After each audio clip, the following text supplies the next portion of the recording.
Di sudut kantor yang paling gelap, seorang pria bernama Bayu duduk diam menatap layar monitornya yang sudah usang. Sementara tawa ejekan rekan-rekannya bergema di seluruh ruangan, seolah dia hanyalah pajangan yang tidak berguna.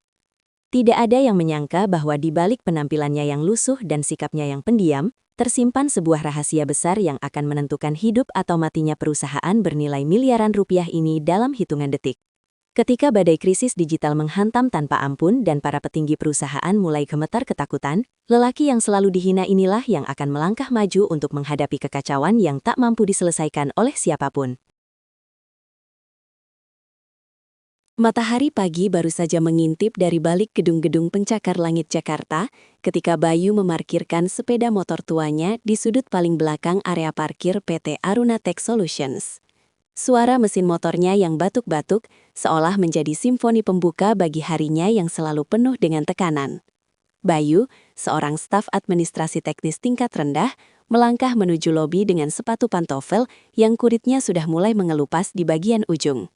Setiap langkahnya terasa berat, bukan karena beban pekerjaan yang menumpuk, melainkan karena atmosfer kantor yang seringkali terasa lebih dingin daripada suhu pendingin ruangan yang disetel pada angka 16 derajat Celcius.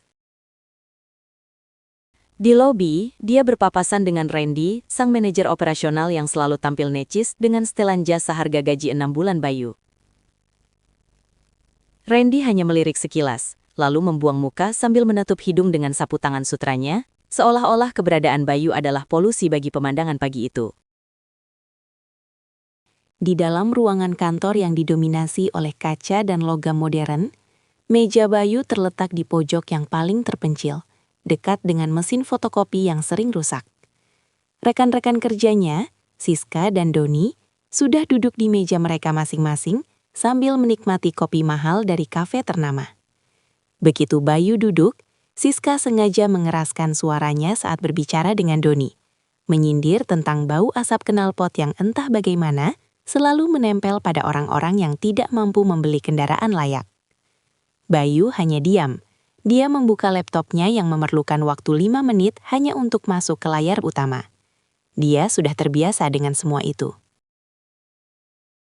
Baginya, hinaan adalah kebisingan latar belakang yang tidak perlu dia masukkan ke dalam hati. Dia memiliki fokus yang lebih besar, sesuatu yang dia kerjakan setiap malam di rumah kontrakannya yang sempit. Mempelajari setiap baris kode dan arsitektur sistem keamanan perusahaan yang menurutnya memiliki celah fatal. Siang itu, suasana kantor mendadak menjadi sangat sibuk. PT Aruna Tech Solutions sedang mempersiapkan presentasi besar di hadapan investor global dari Singapura. Jika kesepakatan ini berhasil, perusahaan akan mendapatkan suntikan dana segar yang bisa menyelamatkan mereka dari ambang kebangkrutan akibat manajemen yang buruk selama setahun terakhir. Pak Surya, sang CEO, terlihat mondar-mandir di ruang rapat utama dengan wajah yang pucat pasi. Dia tahu bahwa sistem Aruna Cloud yang mereka banggakan adalah satu-satunya nilai jual mereka. Namun, Randy dengan segala kesombongannya meyakinkan Pak Surya bahwa semuanya aman di bawah kendalinya. Saat Bayu mencoba mendekati Randy untuk memberikan catatan kecil tentang adanya anomali pada lalu lintas data di server pusat, Randy justru membentaknya di depan banyak orang. Randy merobek catatan itu dan melemparkannya ke lantai, menyuruh Bayu untuk segera pergi dan membereskan tumpukan dokumen fisik di gudang bawah tanah. Bayu memungut sobekan kertas itu dengan tenang. Dia melihat mata rekan-rekannya yang penuh dengan rasa kasihan yang merendahkan, sementara beberapa lainnya tertawa kecil di balik telapak tangan mereka. Bayu melangkah menuju gudang, sebuah ruangan lembab yang dipenuhi debu dan tumpukan kertas tua. Di sana, di tengah kesunyian, dia mengeluarkan ponsel pintarnya yang layarnya sudah retak. Dia mengakses terminal server perusahaan secara diam-diam melalui jalur belakang yang dia buat sendiri untuk tujuan darurat. Dia melihat serangan itu mulai masuk.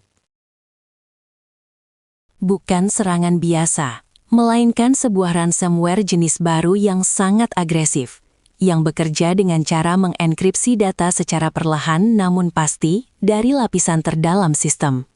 Bayu tahu, dalam waktu kurang dari 2 jam, tepat saat presentasi dimulai, seluruh sistem Aruna Cloud akan terkunci total. Pukul 2 siang, Ruang rapat utama sudah dipenuhi oleh para investor yang mengenakan pakaian formal dan membawa aura kekuasaan yang kental. Pak Surya memulai presentasinya dengan penuh semangat, menampilkan grafik pertumbuhan dan keunggulan sistem mereka di layar proyektor raksasa. Randy berdiri di sampingnya dengan senyum penuh kemenangan, merasa bahwa kesuksesan ini akan menjadi miliknya. Namun tiba-tiba, layar proyektor itu berkedip-kedip. Grafik yang tadinya berwarna hijau cerah berubah menjadi hitam pekat dengan tulisan merah darah di tengahnya, "Your system is locked. Pay 500 bitcoins to release." Suasana ruangan seketika menjadi mencekam. Para investor saling berpandangan dengan wajah kecewa dan marah. Pak Surya hampir pingsan di tempat duduknya, sementara Randy mulai berteriak panik memanggil tim IT terbaiknya. Doni dan Siska, yang dianggap sebagai ahli IT di kantor itu, segera berlari ke ruang server dengan tangan gemetar. Mereka mencoba mengetikkan berbagai perintah pemulihan, namun sistem menolak setiap akses yang mereka coba. Ransomware itu terlalu canggih untuk kemampuan mereka yang hanya sebatas teori. Di tengah kekacauan itu, Randy mulai menyalahkan semua orang, berteriak bahwa karir mereka semua sudah berakhir. Perusahaan sedang berada di ujung tanduk. Reputasi yang dibangun selama bertahun-tahun hancur dalam hitungan menit. Di saat itulah, pintu ruang rapat terbuka perlahan. Bayu berdiri di sana, masih dengan kemeja lusuhnya yang sedikit terkena debu gudang. Dia tidak berkata apa-apa, hanya berjalan tenang menuju meja utama, di mana laptop pusat terhubung dengan server inti. Randy yang melihat Bayu langsung meledak amarahnya. Dia mengusir Bayu dan mengatakan bahwa seorang staf administrasi bodoh tidak punya urusan di ruang rapat yang sedang mengalami krisis nasional. Namun Pak Surya, yang sudah kehilangan harapan, melihat sesuatu yang berbeda di mata Bayu. Ada ketenangan yang tidak dimiliki oleh siapapun di ruangan itu. Pak Surya mengangkat tangannya, memberi isyarat agar Randy diam. Dengan suara bergetar, Pak Surya bertanya kepada Bayu apakah dia bisa melakukan sesuatu. Bayu hanya mengangguk kecil, lalu duduk di kursi utama. Jari-jarinya mulai menari di atas keyboard dengan kecepatan yang luar biasa. Suara ketikan keyboardnya terdengar seperti irama musik di tengah kebisingan kepanikan. Layar monitor yang tadinya dipenuhi pesan ancaman mulai berubah. Barisan kode berwarna hijau mulai mengalir deras, menghapus enkripsi jahat bit demi bit. Bayu tidak hanya melawan serangan itu. Dia seolah-olah sedang berkomunikasi dengan sistem tersebut. Dia menggunakan protokol Phoenix yang telah dia kembangkan selama berbulan-bulan di rumahnya, sebuah sistem pertahanan mandiri yang mampu mengisolasi virus dan membangun kembali data yang rusak dari memori bayangan. Keringat dingin mulai membasahi dahi Bayu, namun matanya tetap fokus, tidak berkedip sedikit pun. Para investor yang tadinya hendak pergi, kini berbalik dan terpaku melihat aksi lelaki yang selama ini dianggap remeh tersebut. Mereka menyadari bahwa mereka sedang menyaksikan seorang jenius yang sebenarnya sedang bekerja. 10 menit berlalu, waktu yang terasa seperti selamanya bagi semua orang di ruangan itu. Tiba-tiba, sebuah bunyi ping yang lembut terdengar dari speaker ruangan. Layar proyektor kembali normal. Grafik pertumbuhan perusahaan muncul kembali, bahkan dengan data yang lebih akurat dan sistem keamanan yang kini terlihat jauh lebih kokoh dari sebelumnya. Bayu menarik napas panjang, menyandarkan punggungnya di kursi dan menutup laptop tersebut. Dia kemudian berdiri, merapikan kemejanya yang kusut, dan bersiap untuk kembali ke gudang bawah tanah seolah tidak terjadi apa-apa. Namun, ruangan itu tetap hening. Tidak ada yang berani berbicara sampai akhirnya salah satu investor utama berdiri dan memberikan tepuk tangan yang meriah, yang segera diikuti oleh semua orang di ruangan itu. Pak Surya menghampiri Bayu dengan mata yang berkaca-kaca. Dia memegang bahu Bayu dengan erat, meminta maaf atas segala kebutaan yang dia alami selama ini terhadap bakat luar biasa yang dimiliki karyawannya. Randy, di sisi lain, berdiri mematung di pojok ruangan dengan wajah merah padam karena malu. Dia menyadari bahwa posisinya kini terancam oleh orang yang selalu dia hina setiap hari. Siska dan Doni hanya bisa tertunduk lesu, tidak berani menatap mata Bayu yang kini menjadi pahlawan perusahaan. Bayu tidak menunjukkan rasa sombong sedikit pun. Dia hanya tersenyum tipis dan mengatakan bahwa dia hanya melakukan apa yang seharusnya dilakukan oleh seseorang yang mencintai pekerjaannya. Keesokan harinya, suasana di kantor PT Aruna Tech Solutions berubah total. Tidak ada lagi tawa ejekan atau sindiran pedas. Bayu tidak lagi duduk di pojok dekat mesin fotokopi yang rusak.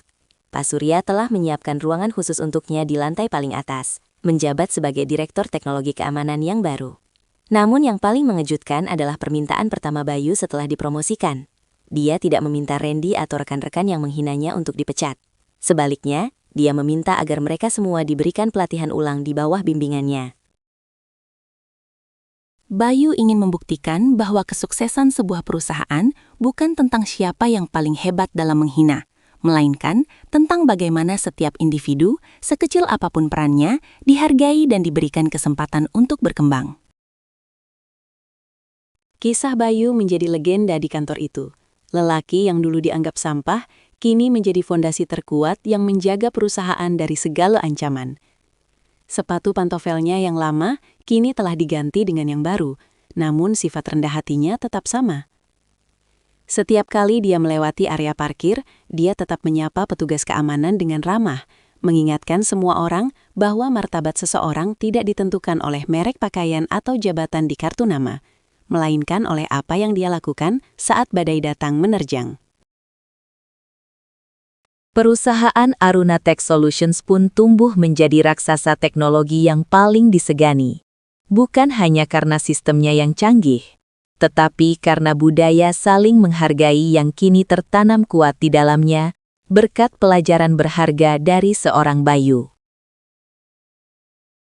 Krisis yang terjadi hari itu bukan hanya menyelamatkan finansial perusahaan, tetapi juga menyelamatkan jiwa dari organisasi tersebut. Bayu menunjukkan bahwa seringkali jawaban atas masalah terbesar kita ada pada orang yang paling sering kita abaikan. Di balik setiap wajah yang terlihat biasa-biasa saja, mungkin tersimpan kekuatan yang mampu mengubah dunia. Dan bagi Bayu, kepuasan terbesarnya bukanlah pada kenaikan jabatan atau gaji yang berlipat ganda, melainkan pada saat dia melihat sistem yang dia bangun bekerja dengan sempurna, melindungi ribuan orang yang bergantung pada perusahaan tersebut.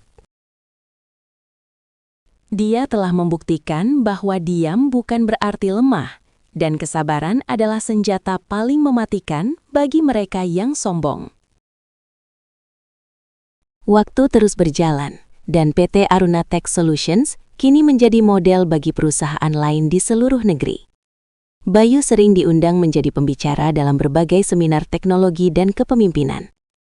Namun, di setiap kesempatan, dia selalu memulai ceritanya dengan mengenang masa-masa di mana dia duduk di pojok ruangan yang gelap, dihina setiap hari, dan bagaimana hal itu justru memberinya kekuatan untuk terus belajar dan bersiap.